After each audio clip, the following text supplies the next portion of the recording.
നമസ്കാരം, ഞാൻ ഉമേഷ് വിരാമൻ. ഗൾഫ് ഫോക്കസിലേക്ക് വിശദമായി. പാകിസ്ഥാനിൽ ബലൂച്ച് ലിബറേഷൻ ആർമി റാഞ്ചിയെ ട്രെയിൻ മോചിപ്പിച്ചു. 300 ബന്ദികളെ മോചിപ്പിച്ചു എന്നാണ് പാക് സൈന്യം ഇപ്പോൾ വ്യക്തമാക്കുന്നത്. 33 ബലൂച്ച് ലിബറേഷൻ ആർമിക്കാർ കൊല്ലപ്പെട്ടെന്നും പാക് പട്ടാളം ഇപ്പോൾ വ്യക്തമാക്കുന്നു. യുക്രൈൻ യുദ്ധം അവസാനിപ്പിക്കുന്നതിന് ഡൊണാൾഡ് ട്രംപ് വ്ളാദിമിർ പുടിൻ കൂടിക്കാഴ്ചയ്ക്ക് കളമൊരുങ്ങുന്നു. വെടിനിർത്തലിന് യുക്രൈൻ സന്നദ്ധത അറിയിച്ചതിന് പിന്നാലെ പുടിനുമായി കൂടിക്കാഴ്ച നടത്തുമെന്ന് ഡൊണാൾഡ് ട്രംപ് അറിയിച്ചു. യുക്രൈൻ പ്രസിഡന്റ് വൊളോദിമിർ സെലൻസ്കിയെ വൈറ്റ് ഹൌസിലേക്ക് തിരികെ ക്ഷണിക്കുമെന്നും ഡൊണാൾഡ് ട്രംപ് വ്യക്തമാക്കി. അമേരിക്ക മുന്നോട്ട് വെച്ച 30 ദിവസത്തെ വെടിനിർത്തൽ നിർദ്ദേശം യുക്രൈൻ പ്രസിഡന്റ് വൊളോഡിമിർ സെലൻസ്കി അംഗീകരിച്ചു. സൗദി അറേബ്യയിലെ ജിദ്ദയിൽ നടന്ന അമേരിക്ക യുക്രൈൻ ചർച്ചയ്ക്ക് ശേഷമാണ് സെലൻസ്കിയുടെ പ്രതികരണം. കര, വ്യോമ, കടൽ യുദ്ധമടക്കം എല്ലാ ആക്രമണങ്ങളും നിർത്തിവെക്കാൻ തയ്യാറാണെന്നും ഇക്കാര്യം അമേരിക്ക റഷ്യയെ ബോധ്യപ്പെടുത്തണമെന്നും സെലൻസ്കി വ്യക്തമാക്കി. ചർച്ചകൾക്കു ശേഷം പുറത്തിറക്കിയ സംയുക്ത പ്രസ്താവനയിൽ യുക്രൈനുള്ള സുരക്ഷാ സൈനിക സഹായങ്ങളും രഹസ്യാന്വേഷണ വിവരങ്ങൾ പങ്കുവെക്കലും അമേരിക്ക പുനരാരംഭിക്കുമെന്ന് വ്യക്തമാക്കിയിട്ടുണ്ട്. യുദ്ധം അവസാനിപ്പിക്കാനുള്ള നടപടികൾ സ്വീകരിക്കുന്നതിനുള്ള ഉത്തരവാദിത്തം ഇനി റഷ്യയ്ക്കാണെന്ന് ചർച്ചകൾക്കു ശേഷം American state secretary Marco Rubio വ്യക്തമാക്കി. വാർത്ത സ്വാഗതം ചെയ്ത American president Donald Trump Russian president Vladimir പുടിനുമായി ഇക്കാര്യം ചർച്ച ചെയ്യുമെന്ന് അറിയിച്ചിട്ടുണ്ട്. യുക്രൈന് സുരക്ഷ ഉറപ്പാക്കുന്നതിന്റെ ഭാഗമായി അമേരിക്കയുമായി ധാതു കൈമാറ്റ കരാർ വൈകാതെ ഒപ്പിടാനും ചർച്ചയിൽ തീരുമാനമായി. സമാധാന കരാറിനെപ്പറ്റി ചർച്ച ചെയ്യാൻ തയ്യാറാണെന്ന് പുടിൻ നേരത്തെ വ്യക്തമാക്കിയിട്ടുണ്ടെങ്കിലും താൽക്കാലിക വെടിനിർത്തലിന് തയ്യാറല്ലെന്നും റഷ്യയുടെ ദീർഘകാല സുരക്ഷ ഉറപ്പാക്കുന്ന കരാറാണ് താൽപര്യപ്പെടുന്നതെന്നുമാണ് വ്യക്തമാക്കിയിട്ടുള്ളത്. റഷ്യ പിടിച്ചെടുത്ത പ്രദേശങ്ങളിൽ നിന്ന് യുക്രൈൻ പൂർണ്ണമായും പിന്മാറണമെന്നും റഷ്യ ആവശ്യപ്പെട്ടിട്ടുണ്ട്. അതിനിടെ സമാധാന പ്രക്രിയകളിൽ യൂറോപ്യൻ രാജ്യങ്ങൾ പങ്കാളികളാകണമെന്ന് സെലൻസ്കി ആവശ്യപ്പെട്ടു. International desk 24. കൂടുതൽ തൊഴിലവസരങ്ങൾ സൃഷ്ടിക്കാനൊരുങ്ങി UAE. ഉൽപാദനം, സാങ്കേതികവിദ്യ, ഹോസ്പിറ്റാലിറ്റി, റീറ്റെയിൽ, ധനകാര്യം, ആരോഗ്യ സംരക്ഷണം, ലോജിസ്റ്റിക്സ്, പുനരുപയോഗ ഊർജ്ജം എന്നീ മേഖലകൾ കേന്ദ്രീകരിച്ചാണ് ആയിരക്കണക്കിന് തൊഴിലവസരങ്ങൾ സൃഷ്ടിക്കുന്നത്. അടുത്ത 6 വർഷത്തിനുള്ളിൽ 128 ബില്യൺ ദിർഹം വിദേശ നിക്ഷേപം ആകർഷിക്കാനുള്ള പദ്ധതിയുടെ ഭാഗമാണ് ഇത്.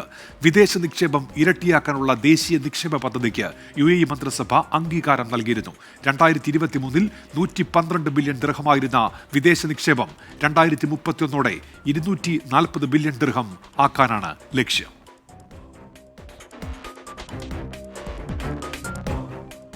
ദുബായിലെ ആഡംബര ഗതാഗത മേഖലയിൽ വൻ വർധന.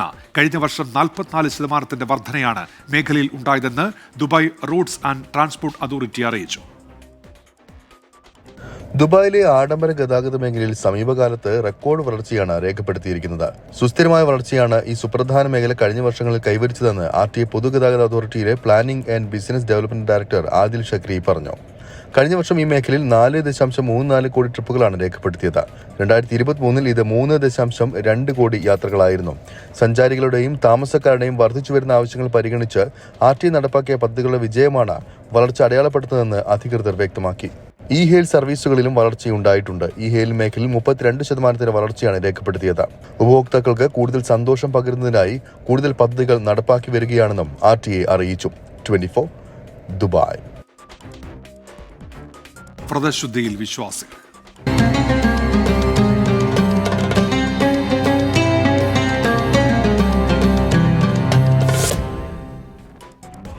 പ്രത്യേക സ്നേഹവും അനുഭൂതിയുമാണ് പരിശുദ്ധ റമദാൻ കാലം വിശ്വാസികൾക്ക് സമ്മാനിക്കുന്നത് എന്ന് കേരള മുസ്ലിം ജമാഅത്ത് വൈസ് പ്രസിഡന്റും കേന്ദ്ര ഹജ്ജ് കമ്മിറ്റി അംഗവുമായ സി മുഹമ്മദ് ഫൈസി 24നോട് സൗദിയിലെ ദമാമിൽ എത്തിയതായിരുന്നു സി മുഹമ്മദ് ഫൈസി.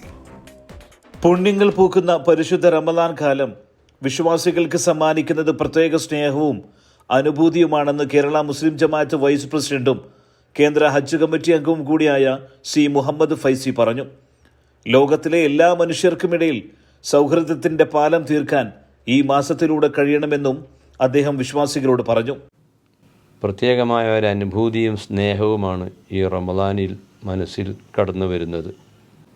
ലോകത്തുള്ള എല്ലാ മനുഷ്യർക്കും ഇടയിൽ ഐക്യത്തിൻ്റെയും സൗഹൃദത്തിൻ്റെയും ഒരു പാലം പണിയാൻ മലയാളികൾക്ക് പ്രത്യേകം കഴിയണം.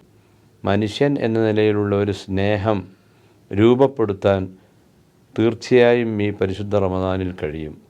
സൗഹൃദവും പരസ്പര സ്നേഹവും സമ്പത്തിൻ്റെ ഒരു വിഹിതം പാവപ്പെട്ടവർക്ക് നൽകിക്കൊണ്ടുള്ള ഐക്യദാർഢ്യവുമെല്ലാം ഈ മാസത്തിൻ്റെ പ്രത്യേകതയാണ്.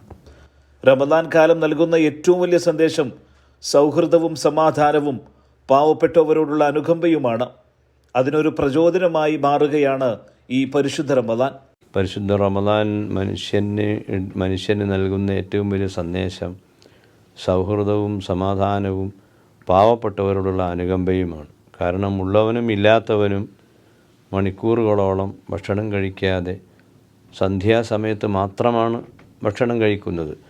അപ്പോൾ പട്ടിണി കിടക്കുന്നവരുടെ പ്രയാസങ്ങൾ കഴിവുള്ളവന് സന്ധ്യയാകുന്നതിന് മുമ്പ് തന്നെ ബോധ്യപ്പെടുകയാണ്. ആ ബോധ്യത്തിൽ നിന്നാണ് ഞാൻ മറ്റുള്ളവർക്ക് കൊടുക്കേണ്ടവനാണ് എന്നൊരു ചിന്ത രൂപപ്പെടുന്നത്.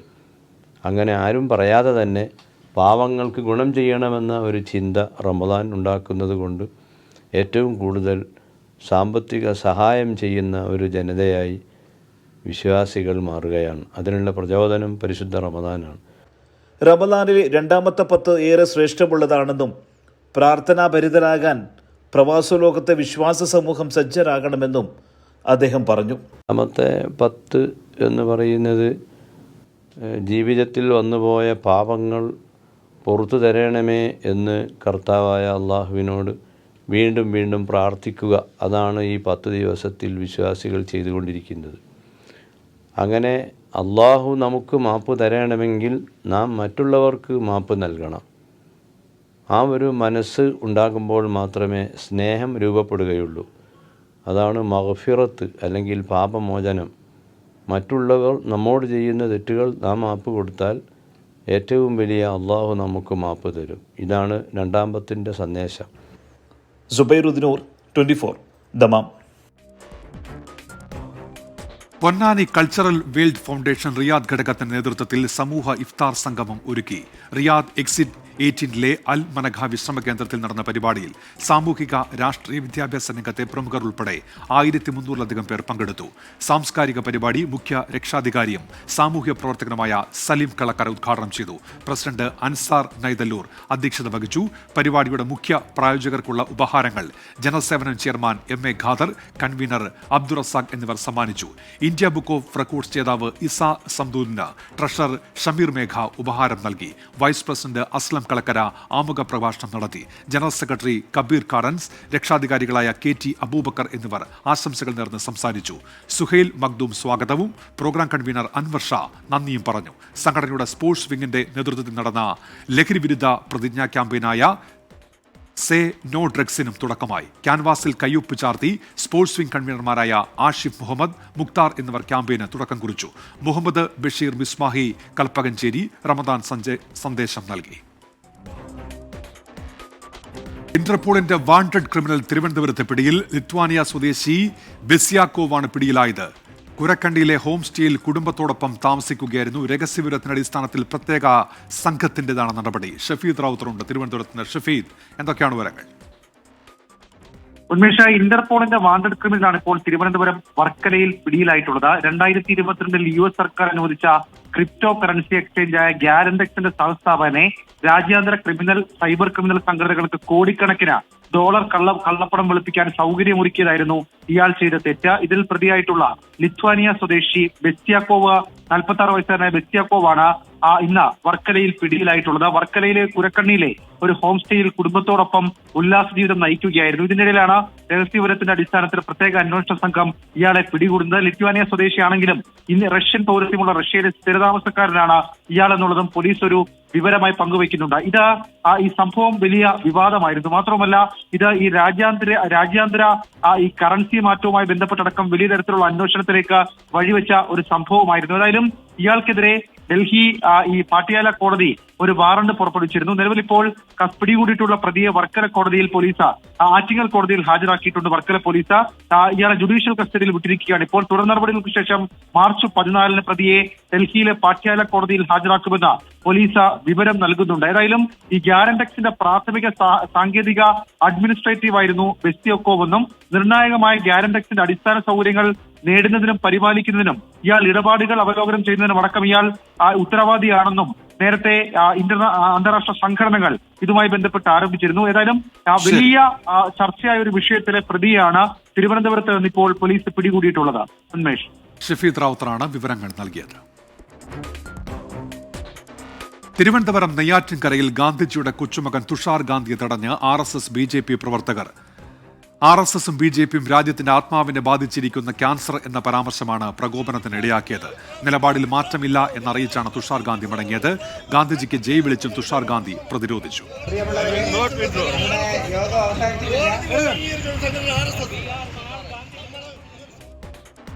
മുന്നോട്ടുള്ള ജീവിതത്തെക്കുറിച്ചോർത്ത് വിതുമ്പി തിരുവനന്തപുരം വെഞ്ഞാറമൂട് കൂട്ടക്കൊലക്കേസ് പ്രതി അഫാന്റെ പിതാവ് അബ്ദുൾ റഹീം. എപ്പോഴും ചേർത്ത് പിടിച്ച കുടുംബത്തെക്കുറിച്ചും മകൻ അഫാനെക്കുറിച്ചും 24നോട് അബ്ദുൾ റഹീം മനസ്സ് തുറന്നു. അഫാനോട് പൊരുത്തപ്പെടാൻ സാധിക്കില്ലെന്നും അബ്ദുൾ റഹീം 24നോട് പറഞ്ഞു. നമുക്ക് അങ്ങോട്ട് പോയി ജീവിക്കാനും അവിടെ പോയി താമസിക്കാൻ ബുദ്ധിമുട്ടുണ്ട്. കാരണം എൻ്റെ മക്കൾ കളിച്ചോളാം വീടാണ്. അങ്ങോട്ട് പോയി താമസിക്കാൻ ബുദ്ധിമുട്ടുണ്ട്. അവിടെ പോകുമ്പോൾ നമുക്ക് അവരെ ഓർമ്മകൾ മനസ്സിൽ വരും. ജീവിതം പകുത്തുപോയ അബ്ദുൾ റഹീമിന് മുന്നിൽ വലിയ ശൂന്യതയാണ്. ആശുപത്രിവാസം കഴിഞ്ഞാൽ ഭാര്യ ഷെമിയുമായി പേരുമലയിലെ വീട്ടിലേക്ക് പോകുന്നത് ഓർക്കാൻ വയ്യ. മകൻ അഫാൻ ഇതെല്ലാം ചെയ്തെന്ന് ഇനിയും വിശ്വസിച്ചിട്ടില്ല ഭാര്യ ഷെമി. എല്ലാം ഞാൻ പറഞ്ഞായിരുന്നു, എല്ലാ കാര്യങ്ങളും. മരണം ആദ്യം മകൻ്റെ കാര്യമാണ് കൊച്ചുമോൻ്റെ കാര്യം പറഞ്ഞത്. അത് കഴിഞ്ഞ് പിന്നെ ഡോക്ടർമാർ പറഞ്ഞനുസരിച്ചാണ് എല്ലാ കാര്യങ്ങളും ഞാൻ പറഞ്ഞിട്ടുള്ളത് ഇവിടെ. അത് പറഞ്ഞനുസരിച്ച് അതുപോലെ ഘട്ടം ഘട്ടമായി പറഞ്ഞു മരണങ്ങളെല്ലാം. സത്യമാണെന്ന് ഇപ്പോഴും വിശ്വസിക്കുന്നില്ല. പക്ഷേ എൻ്റെ കൊച്ചുമോൻ്റെ മരണം വിശ്വസിച്ചിട്ടുണ്ട്. ബാക്കിയുള്ളതൊന്നും ഇപ്പോഴും വിശ്വസിച്ചിട്ടില്ലെന്ന് എനിക്ക് തോന്നുന്നു. സാമ്പത്തിക പ്രയാസങ്ങൾ ഉണ്ടായിരുന്നുവെങ്കിലും എല്ലാവരും ഒന്നിച്ചായിരുന്നു. പക്ഷെ കടം ഇത്ര പെരുകിയത് എങ്ങനെയെന്നറിയില്ല. ഫർസാനയോടുള്ള അടുപ്പമെല്ലാം അഫാൻ പറഞ്ഞതാണ്. അതൊന്നും എതിർത്തിട്ടുമില്ല. മകനോടിപ്പം തോന്നുന്ന വികാരം അല്ല, വികാരം നമുക്ക് എന്തായാലും എല്ലാം നഷ്ടപ്പെടുത്തിയത് അവനാണ്. ആ ഒരു വികാരം എൻ്റെ മനസ്സിലുണ്ട്. എല്ലാം എനിക്ക് നഷ്ടപ്പെട്ടു പോയി, എല്ലാം അവനിമിത്തം ഉണ്ടായതാണ്. അത് ഒരിക്കലും എനിക്ക് പൊരുത്തപ്പെടാനും പറ്റത്തില്ല, പൊരുത്തപ്പെടാൻ പറ്റൂല. ഫർസാനയുടെ കുടുംബത്തെ കാണാൻ ആഗ്രഹമുണ്ടെന്നും അബ്ദുൾ റഹീം. അത് തോന്നിയിട്ടുണ്ട്, ഇതൊന്ന് പോയി കാണണമെന്നൊരു ആഗ്രഹം ഉണ്ടായിരുന്നു. ഉണ്ട്, അവരെ പോയി ഒന്ന് കാണണമെന്നൊരു ആഗ്രഹമുണ്ട്. അവർക്കും ഒരു വലിയ നഷ്ടമാണ് അവർക്ക്. അതെ അതെ, ഒരു വീട്ടിൽ നിന്ന് പോകണമെന്ന് എനിക്ക് ആഗ്രഹമുണ്ട്. അഫാൻ എങ്ങനെ ഇങ്ങനെയായെന്നറിയില്ല. മകൻ PUBG ഗെയിം കളിച്ചിരുന്നു എന്നത് മാത്രമറിയാം. എന്തുകൊണ്ടാണ് ഈ സമയത്ത് ഒരു അഭിമുഖം, അതും വെഞ്ഞാറമൂട് കൂട്ടക്കൊലപാതകം കഴിഞ്ഞു, പ്രതിസ്ഥാനത്തുള്ളത് അഫാനാണ്. ആ അഫാന്റെ പിതാവ് അബ്ദുൾ റഹീമിനെ എന്തുകൊണ്ട് നമ്മൾ ഈ സമയത്ത് സംസാരിക്കാൻ തിരഞ്ഞെടുത്തതെന്ന് ചോദിച്ചാൽ, ഇന്ന് ചില കാര്യങ്ങൾ സംസാരിക്കണമെന്ന് അബ്ദുൾ റഹീം തന്നെ നമ്മളോട് പറഞ്ഞു. ഷഫീദ് റാവുത്തർ, 24, തിരുവനന്തപുരം. വായ്പയെടുത്ത ബാങ്കിൽ നിന്നും കടം മേടിച്ച ബന്ധുവിൽ നിന്നും കുടുംബത്തിന് വലിയ സമ്മർദ്ദമുണ്ടായെന്ന് വെളിപ്പെടുത്തി അഫാന്റെ പിതാവ് അബ്ദുൾ റഹീം. വീട് ജപ്തി ചെയ്യാൻ തടസ്സമില്ലെന്ന് വെഞ്ഞാറമൂട് സെൻട്രൽ ബാങ്കിലെ അസിസ്റ്റന്റ് മാനേജർ എഴുതി വാങ്ങിയെന്ന് അബ്ദുൾ റഹീം 24നോട് പറഞ്ഞു. വീട് വിറ്റ് കടം വീട്ടുന്ന കാര്യം അഫാനുമായി ദിവസങ്ങൾക്ക് മുമ്പ് സംസാരിച്ചിരുന്നുവെന്നും അബ്ദുൾ റഹീം പറഞ്ഞു. ഇതൊരു പുതിയ വിവരമാണ്. ഇതാണ് ഞാൻ പ്രേക്ഷകരോട് പറയാനുണ്ടെന്ന് പറഞ്ഞൊരു കാര്യം. അതായത് വെഞ്ഞാറമൂട് സെൻട്രൽ ബാങ്കിലെ ഒരു അസിസ്റ്റന്റ് മാനേജർ, ഇത് പോലീസും നമ്മളോട് സ്ഥിരീകരിച്ചൊരു കാര്യമാണ്. ഒരു അസിസ്റ്റന്റ് മാനേജർ നിരന്തരം റഹീമിൻ്റെ കുടുംബത്തെ ഈ പണത്തിൻ്റെ പേരിൽ എനിക്ക് തോന്നുന്നു ഒരു പേപ്പറൊക്കെ ഒപ്പിട്ട് വാങ്ങി. ബാങ്കിലെ മാനേജർ, അസിസ്റ്റന്റ് മാനേജർ നിരന്തരം ശല്യം ചെയ്തിട്ടുണ്ടെന്നാണ് പറഞ്ഞത്. അദ്ദേഹം ബാങ്ക് തുറന്നു കഴിഞ്ഞാൽ രാവിലെ 8 മണി തൊട്ട് ഇങ്ങനെ വിളിച്ചുകൊണ്ടിരിക്കും, 9 മണി തൊട്ട് വിളിച്ച് രാത്രി വൈകുന്നേരം 5 മണി വരെ നിരന്തരമായി വിളിച്ച് ശല്യം ചെയ്തുകൊണ്ടിരുന്നു. നമ്മൾ അടയ്ക്കാനുള്ള പൈസയാണെന്നാലും ഒരു സമയം കൊടുക്കുക. അല്ലെങ്കിൽ വെഞ്ഞാറമൂട് സെൻട്രൽ ബാങ്കിൽ നിന്നും എടുത്ത 15 ലക്ഷം രൂപയുടെ വായ്പ, തട്ടത്തുമലയിലെ ബന്ധുവിൽ നിന്നും വാങ്ങിയ 4.5 ലക്ഷവും സ്വർണവും. ഇതാണ് തനിക്കറിയാവുന്ന സാമ്പത്തിക ബാധ്യതയെന്ന് അബ്ദുൾ റഹീം. ബാങ്കിൽ നിന്നെടുത്ത വായ്പയടയ്ക്കാൻ താൻ പണം അയച്ചു നൽകി. കുറെ തിരിച്ചടച്ചു. ബാക്കി അടയ്ക്കാത്തതിനാൽ പിന്നീട് വായ്പ പെരുകി. പണം തിരികെ അടയ്ക്കാൻ ബാങ്കിൽ നിന്ന് സമ്മർദ്ദമുണ്ടായെന്ന് അബ്ദുൾ റഹീം. അദ്ദേഹം വന്ന് വീട് ജപ്തി ചെയ്യും. ഇപ്പം 2 ദിവസം മുന്നേ പറഞ്ഞ അദ്ദേഹം ഒപ്പിട്ട് വാങ്ങിച്ചു, വീട് ജപ്തി ചെയ്യും എന്നൊക്കെയാണ് പറഞ്ഞത്. ഇന്നലെ അദ്ദേഹത്തിനെ കാണാൻ പോരുന്നപ്പോൾ അദ്ദേഹം ഇതുവരെ പറഞ്ഞു, രൂക്ഷമായി സംസാരിച്ചു. ഞാൻ പറഞ്ഞിട്ടാണ് നിങ്ങളെ മകൻ എല്ലാവരും കൊണ്ടുവന്നൊക്കെ ചോദിച്ചു. അപ്പോൾ നിങ്ങളുടെ നിമിത്തം എൻ്റെ കുടുംബം നശിച്ചു പോയി, നിങ്ങൾ ഇത്രയും പ്രശ്നങ്ങൾ ഉണ്ടാക്കിയത് കൊണ്ടാണ് എന്ന് ഞാൻ പറഞ്ഞായിരുന്നു. പണം പലിശയ്ക്ക് നൽകിയ ബന്ധുവിൽ നിന്നും സമ്മർദ്ദമുണ്ടായി. മറ്റേ തട്ടത്തിലുള്ള ബാധ്യത കൊണ്ട് അവരിങ്ങനെ കറക്റ്റ് സമയമാകുമ്പോൾ പലിശയ്ക്ക് ഇങ്ങനെ ബുദ്ധിമുട്ടിക്കാറുണ്ട് എന്ന് പറഞ്ഞു. പലിശയ്ക്കാണ് അവർ പലിശയ്ക്ക് കൊടുത്തത് പൈസയാണ്. ഇങ്ങനെ ആ സമയം ഇങ്ങനെ ബുദ്ധിമുട്ടിക്കും, ഞാൻ ഇങ്ങോട്ട് വരും, അങ്ങനെ സ്ഥിരത്തിൽ ഭീഷണി പോലെ ഉണ്ടായിരുന്നു. തനിക്കറിയാവുന്നതിലുമേറെ എങ്ങനെ കടം പെരുകിയെന്ന് അബ്ദുൾ റഹീമിനും അറിയില്ല. വീട് വിറ്റ് സാമ്പത്തിക പ്രതിസന്ധി പരിഹരിക്കുന്നതിനെ കുറിച്ചാണ് അഫാനുമായി അവസാനം അബ്ദുൾ റഹീം സംസാരിച്ചത്. എന്നാൽ ഇതെല്ലാം ജീവിതം ഇങ്ങനെ കീഴ്മേൽ മറയ്ക്കുമെന്ന് അബ്ദുൾ റഹീം കരുതിയില്ല. ഷഫീദ് റാവുത്തർ, 24, തിരുവനന്തപുരം. മുണ്ടക്കെ ചുരൽമല പുനരധിവാസവും എയിംസ് ഉൾപ്പെടെയുള്ള ആവശ്യങ്ങളും കേന്ദ്ര ധനമന്ത്രി നിർമ്മല സീതാരാമനെ നേരിട്ടറിയിച്ച് സംസ്ഥാന സർക്കാർ. ഡൽഹി കേരള ഹൌസിൽ ഗവർണർ രാജേന്ദ്ര വിശ്വനാഥ് അർലേക്കറും മുഖ്യമന്ത്രി പിണറായി വിജയനുമാണ് നിർമ്മല സീതാരാമനുമായി കൂടിക്കാഴ്ച നടത്തിയത്. എന്നാൽ ആശാ വർക്കേഴ്സിന്റെ സമരം ചർച്ചയായില്ല. കേന്ദ്രത്തിന് കേരളത്തോട് ചിറ്റമ നയമാണെന്നും ആശാ വർക്കേഴ്സിന്റെ സമരം കൂടിക്കാഴ്ചയിൽ ഉന്നയിക്കാമായിരുന്നുവെന്നും KC വേണുഗോപാൽ MP പ്രതികരിച്ചു. രാവിലെ 9 മണിയോടെയാണ് കേന്ദ്ര ധനമന്ത്രി നിർമ്മല സീതാരാമൻ കേരള ഹൌസിൽ എത്തിയത്. പ്രഭാത ഭക്ഷണത്തിന് ശേഷമാണ് കേരളത്തിന്റെ ആവശ്യങ്ങൾ സംബന്ധിച്ചുള്ള വിശദമായ ചർച്ചകൾ നടന്നത്. 45 മിനിറ്റ് നീണ്ടുനിന്ന കൂടിക്കാഴ്ചയിൽ അരമണിക്കൂറോളം ഗവർണർ രാജേന്ദ്ര വിശ്വനാഥ് അർലേക്കറും പങ്കെടുത്തു. പ്രൊഫസർ KV തോമസും additional chief secretary doctor A ജയതിലകും ചർച്ചയുടെ ഭാഗമായി. വയനാട് പുനരധിവാസത്തിനുള്ള വായ്പാ വിനിയോഗ കാലാവധി നീട്ടി നൽകുന്നത്, വിഴിഞ്ഞം തുറമുഖം, വായ്പാ പരിധി, എയിംസ് തുടങ്ങിയവ കൂടിക്കാഴ്ചയിൽ ചർച്ചയായി. എന്നാൽ ആശാ വർക്കേഴ്സ് വിഷയം ചർച്ചയായില്ല. മുഖ്യമന്ത്രിയോ കേന്ദ്ര ധനമന്ത്രിയോ വിഷയം ഉന്നയിച്ചില്ലെന്നാണ് സർക്കാർ വൃത്തങ്ങളിൽ നിന്നും ലഭിക്കുന്ന വിവരം. ആശാ വർക്കേഴ്സിന്റെ സമരം ഉന്നയിക്കേണ്ടതായിരുന്നുവെന്ന് KC വേണുഗോപാൽ MP. മുഖ്യമന്ത്രി ആ ചർച്ചയിൽ പാവപ്പെട്ട ആശാ വർക്കർമാരുടെ വിഷയം കൂടെ ഉണ്ടാവുമെന്നാണ് ഞാൻ വിചാരിക്കുന്നത്. മുഖ്യമന്ത്രിക്ക് ഇപ്പോൾ ആകെ ഒരു ശ്രദ്ധയുള്ളത് ഈ വൻ നിക്ഷേപങ്ങളും വൻ മുതലാളി സംരംഭങ്ങളും. ഇവിടെ ഇപ്പോൾ കടൽമണ്ഡലത്തിൻ്റെ കാര്യത്തിൽ മോഡി ചെയ്യുന്നത് പോലെ തന്നെ അത്രയുള്ള കണ്ണാണ് പാവപ്പെട്ട ആശാ വർക്കർമാരുടെയും അതുപോലെ പെൻഷൻകാരുടെയും അതുപോലെ തൊഴിലുറപ്പ് തൊഴിലാളികളുടെയും ഒക്കെ പ്രശ്നങ്ങൾ കൂടി ഉന്നയിക്കണം. കാരണം അവിടെ ഒരുപാട് ഡ്യൂ ഉണ്ട് തൊഴിലുറപ്പ് തൊഴിലാളികൾക്ക്. കേരളത്തിന്റെ ആവശ്യങ്ങൾ അനുഭാവപൂർവ്വം പരിഗണിക്കാമെന്ന് കൂടിക്കാഴ്ചയിൽ ധനമന്ത്രി അറിയിച്ചതായാണ് വിവരം. കൂടിക്കാഴ്ചയ്ക്ക് ശേഷം മുഖ്യമന്ത്രിയോ ധനമന്ത്രിയോ മാധ്യമങ്ങളോട് പ്രതികരിച്ചില്ല. കൂടിക്കാഴ്ച അനൌദ്യോഗികമെന്നാണ് സംസ്ഥാന സർക്കാരിന്റെ വിശദീകരണം. ബൽറാം നെടുങ്ങാടി, 24, ഡൽഹി. ആശാ വർക്കേഴ്സിന്റെ സമരത്തിൽ കേന്ദ്രമന്ത്രിമാരായ നിർമ്മല സീതാരാമൻ, JP നഡ്ഡ എന്നിവരെ കണ്ട UDF MPമാർ അനുഭാവപൂർവ്വമായ നിലപാടായിരുന്നു കേന്ദ്ര ധനമന്ത്രിയുടേതെന്ന് കൂടിക്കാഴ്ചയ്ക്ക് ശേഷം MPമാർ പ്രതികരിച്ചു. MPമാരുടെ സാന്നിധ്യത്തിൽ തന്നെ കേന്ദ്ര ആരോഗ്യ മന്ത്രാലയവുമായി നിർമ്മല സീതാരാമൻ ബന്ധപ്പെട്ടെന്ന് NK പ്രേമചന്ദ്രൻ MP അറിയിച്ചു.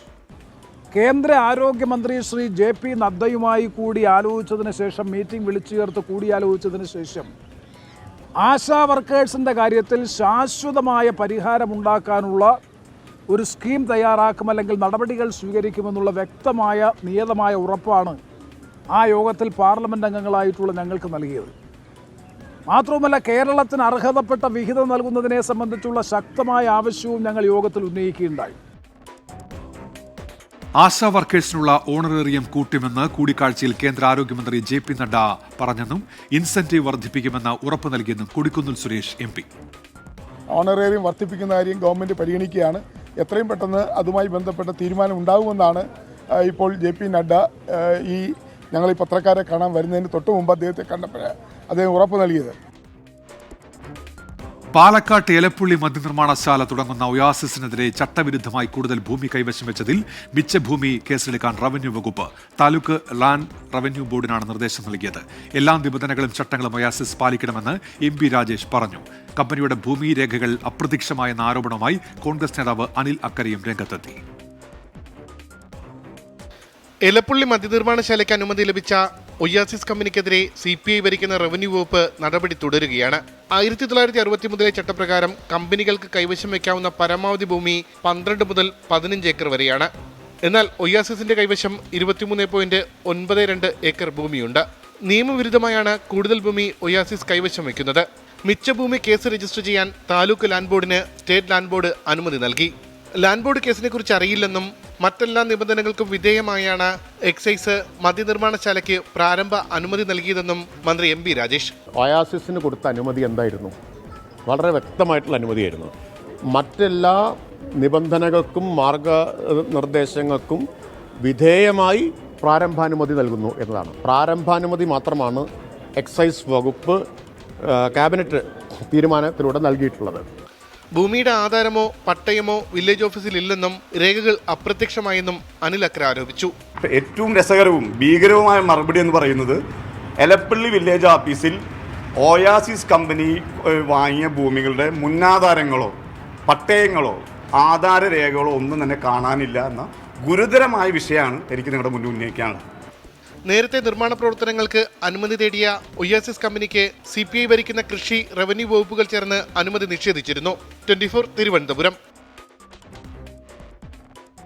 പരീക്ഷാകാലത്ത് ഹയർ സെക്കൻഡറി അധ്യാപകരുടെ സ്ഥലം മാറ്റത്തിന് എതിരെ ഹയർ സെക്കൻഡറി സ്കൂൾ ടീച്ചേഴ്സ് അസോസിയേഷന്റെ നേതൃത്വത്തിൽ പ്രതിഷേധ സമരം നടന്നു.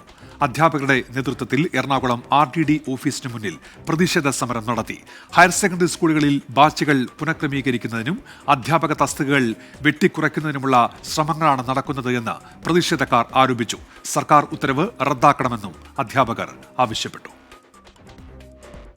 കടൽമണൽ ഖനനത്തിൽ നിന്ന് കേന്ദ്ര സർക്കാർ പിന്മാറണം എന്നാവശ്യപ്പെട്ട് ഫിഷറീസ് കോർഡിനേഷൻ കമ്മിറ്റിയുടെ പാർലമെന്റ് മാർച്ച്. കേരളത്തിൽ നിന്നുള്ള UDF, LDF എംപിമാരും പ്രതിഷേധത്തിൽ പങ്കെടുത്തു. ശക്തമായ സമരവുമായി മുന്നോട്ടു പോയാൽ കേന്ദ്ര സർക്കാരിന് പിടിച്ചു നിൽക്കാൻ കഴിയില്ലെന്ന് KC വേണുഗോപാൽ പറഞ്ഞു. കേരളത്തിൽ നിന്നുള്ള മത്സ്യത്തൊഴിലാളി ട്രേഡ് യൂണിയനുകളുടെ നേതൃത്വത്തിലുള്ള മാർച്ചിൽ 200ഓളം പേരാണ് പങ്കെടുത്തത്. തീരദേശത്തെ വിറ്റുകൊണ്ട് കച്ചവടം നടത്താൻ കേന്ദ്ര സർക്കാർ തീരുമാനിച്ചാൽ അത് തങ്ങളുടെ ശവത്തിന്മേൽ കൂടിയായിരിക്കുമെന്ന് പ്രതിഷേധ മാർച്ച് ഉദ്ഘാടനം ചെയ്ത KC വേണുഗോപാൽ MP. ധിക്കാരപരമായ നിലപാടാണ്, ഏകപക്ഷീയമായ നിലപാടാണ്.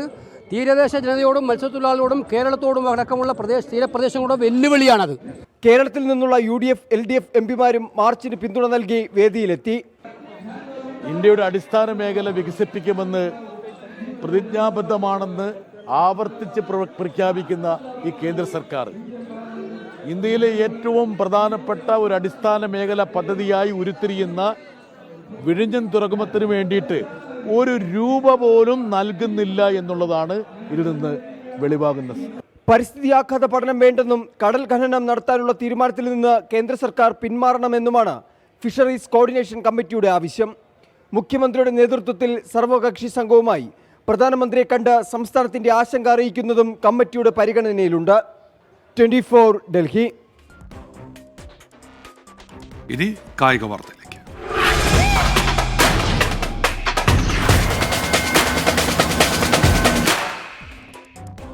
UEFA ചാമ്പ്യൻസ് ലീഗ് ഫുട്ബോളിൽ ക്വാർട്ടർ ഫൈനൽ ഉറപ്പിക്കാൻ റയൽ മാഡ്രിഡ് ഇറങ്ങും. അത്ലറ്റിക്കോ മാഡ്രിഡിനെതിരായ പ്രീ ക്വാർട്ടർ രണ്ടാം പാദ മത്സരം അല്പസമയത്തിനകം. അവസാന 8-ലെത്താൻ ആഴ്സണലും ഇന്ന് കളത്തിൽ. ആദ്യ പാദത്തിലെ ആധിപത്യം അത്ലറ്റിക്കോക്കെതിരെ ആവർത്തിക്കാൻ റയൽ മാഡ്രിഡ്. 2-1 ജയിച്ച നിലവിലെ ചാമ്പ്യന്മാർക്ക് ഇന്ന് സമനില മതി ക്വാർട്ടർ ഫൈനൽ ഉറപ്പിക്കാൻ. റോഡ്രിഗോയുടെയും ബ്രാഹിം ഡിയാസിന്റെയും ഗോളുകൾക്കാണ് സാന്റിയാഗോ ബെർണബ്യൂവിൽ റയലിന്റെ ജയം. ഹൂലിയൻ അൽവാരസിലൂടെയായിരുന്നു അത്ലറ്റിക്കോയുടെ ആശ്വാസം. സ്വന്തം തട്ടകത്തിൽ കടം തീർത്ത് ജയിച്ചു കയറാൻ അത്ലറ്റിക്കോ ഇറങ്ങുമ്പോൾ മാഡ്രിഡ് ഡെർബി പൊട്ടിപ്പൊടിക്കും. PSV ഐൻഡോവനെ ആദ്യ പാദത്തിൽ 7-1 തീർത്ത ആസ്നൽ ഏറെക്കുറെ ക്വാർട്ടർ ഫൈനൽ ഉറപ്പിച്ചു കഴിഞ്ഞു. കഴിഞ്ഞ 2 കളികളിലും 7 ഗോൾ അടിച്ച ഗണ്ണേഴ്സ് ഇന്ന് എത്ര തവണ നിറയൊഴിക്കുമെന്നതിൽ മാത്രമാണ് കൗതുകം. ക്ലബ് ബ്രൂഗിനെ 3-1 തോൽപ്പിച്ച എമിലിയാനോ മാർട്ടിനസിന്റെ ആസ്റ്റൺ വില്ലയ്ക്ക് 1 ഗോളിൽ കൂടുതലുള്ള തോൽവി ഒഴിവാക്കിയാൽ മതി അവസാന 8-ലെത്താൻ. Sports desk 24. ഇതോടെ ഗൾഫ് ഫോക്കസ് പൂർത്തിയാകുന്നു. Good night.